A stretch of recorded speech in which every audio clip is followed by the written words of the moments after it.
यह श्री इंद्र दमनेश्वर महादेव मंदिर जो यह पावन धरती है, ऐतिहासिक धरती है, धार्मिक धरती है और धार्मिक ग्रंथों में भी इस धरती की इस अशोक धाम का चर्चा है, लेकिन आज भी यह उपेक्षित। मनोरंजन कुमार और मंदिर निर्माण कमेटी के ये सक्रिय मेंबर हैं।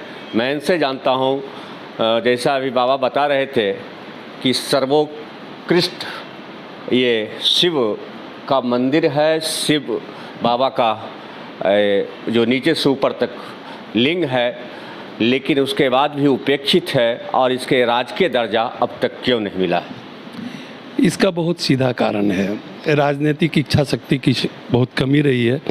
और ये मैं ये नहीं कहूँगा कि किस सरकार की कमी रही है, ये जब से स्वतंत्रता मिली हमें तब से लेकर के आज तक किसी सरकार ने हमारे यहाँ जो धार्मिक स्थल है उसके उत्थान के लिए, उसको प्रमोट करने के लिए और देशों में प्रचारित करने की जो व्यवस्था होनी चाहिए थी, इन लोगों ने नहीं की।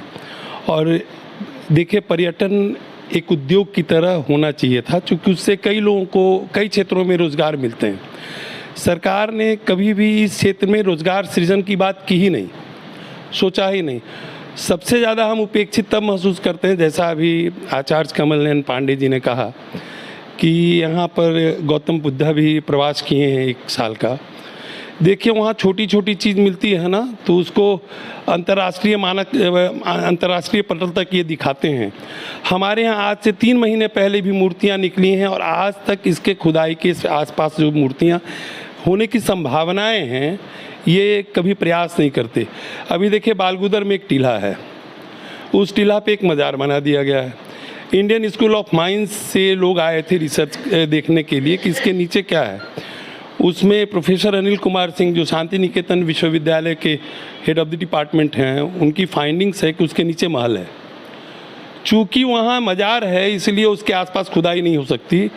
ये हमारी बड़ी कुंठित मानसिकता का प्रतीक है।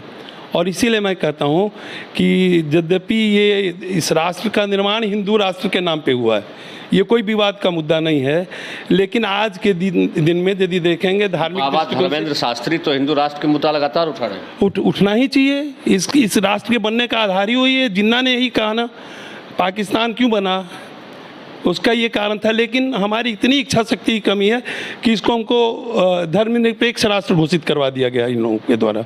और आज हिंदुओं का स्थल सबसे ज़्यादा उपेक्षित है, चाहे वो केंद्र की सरकार हो, चाहे वो राज्य सरकार की सरकार हो, चाहे किसी पार्टी की सरकार हो।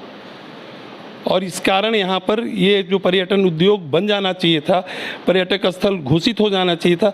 यहाँ एक उप मुख्यमंत्री सुशील कुमार मोदी हुआ करते थे, उन्होंने इस परिसर से घोषणा की कि मैं जा रहा हूँ, इसको पर्यटक स्थल का दर्जा दिला दूंगा। उसके बाद उनकी 6 साल की सरकार, उप मुख्यमंत्री बने भी रहे, नहीं कर पाए। सीधी बात है कि उनके अंदर वो इच्छा शक्ति नहीं कि उस क्षेत्र में काम किया जाए। ये दुर्भाग्यपूर्ण स्थिति है पूरे राज्य के लिए। ये सिर्फ हमारे लिए दुर्भाग्यपूर्ण स्थिति नहीं है, क्योंकि कई धार्मिक स्थल यहाँ रहे हैं जो उपेक्षित रहे हैं। और मैं तो कह सकता हूँ कि ये पूरा परिक्षेत्र जो है बिहार की धार्मिक सांस्कृतिक केंद्र रही होगी, अपने पूर्व में निश्चय ही रही होगी। जो आज भी यहाँ मूर्तियाँ निकल रही हैं, लेकिन कोई ध्यान देने वाला नहीं है। एक म्यूजियम बना हुआ है, साल भर से पूरा हो गया, म्यूजियम ओपन नहीं हो रहा है। श्री इंद्र दमनेश्वर महादेव मंदिर के मुख्य पुजारी नीरज पांडे जी, मैं उनसे जानता हूं, कल अशोक धाम महोत्सव की तैयारी चल रही है, आप लोगों की ओर से क्या तैयारी? बाबा का जन्मोत्सव एक प्रकार से कहा जाए तो 7 तारीख को है, और हम लोग पंडा समाज के तरफ से बहुत विशेष रूप से तैयारी है कि सभी पंडा समाज इसको भव्य रूप से मनाएं, और सभी का साथ है, सभी पंडा का साथ है, और हम लोग भव्य तरीके से मनाने की तैयारी कर चुके हैं। मैंने बाबा का जो पर्यटक स्थल घोषित नहीं किया गया है, उसके लिए सरकार से आपकी क्या मांग होगी?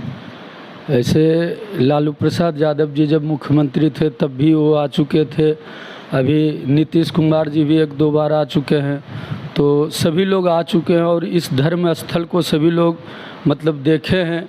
उन लोगों की इच्छा अगर हो जाए, नीतीश कुमार जी के अभी तो मुख्यमंत्री भी हैं, तो ये बहुत जल्द पर्यटक स्थल के रूप में जाना जाएगा और वो ऐसा घोषणा कर सकते हैं अगर वो चाहें। उनके पास अगर हमारी आवाज़ जाती हो और अगर वो हमारी बात को ध्यान दें तो इसको पर्यटक स्थल के रूप में मान्यता देने की कृपा करें। मुख्यमंत्री जी से यही मांग है। सुन रहे थे श्री इंद्र दमनेश्वर महादेव मंदिर ट्रस्ट के पदाधिकारी, पुजारी एवं सदस्यों की बेबाक बात। बड़े ही दुख की बात है, यह श्री इंद्र दमनेश्वर महादेव मंदिर जो यह पावन धरती है, ऐतिहासिक धरती है, धार्मिक धरती है और धार्मिक ग्रंथों में भी इस धरती की अशोक धाम का चर्चा है, लेकिन आज भी यह उपेक्षित है।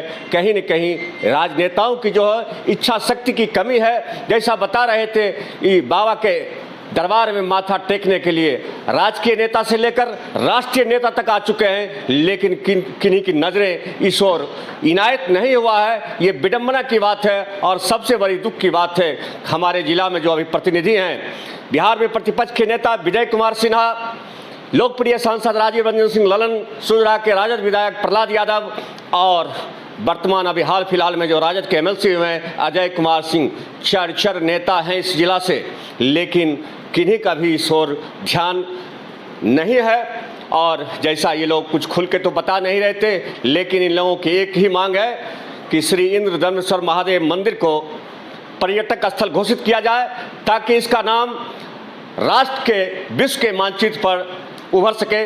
देखते रहिए दर्शन भारत न्यूज़, आपको पल पल की और ग्राउंड रिपोर्ट दिखलाते रहूँगा।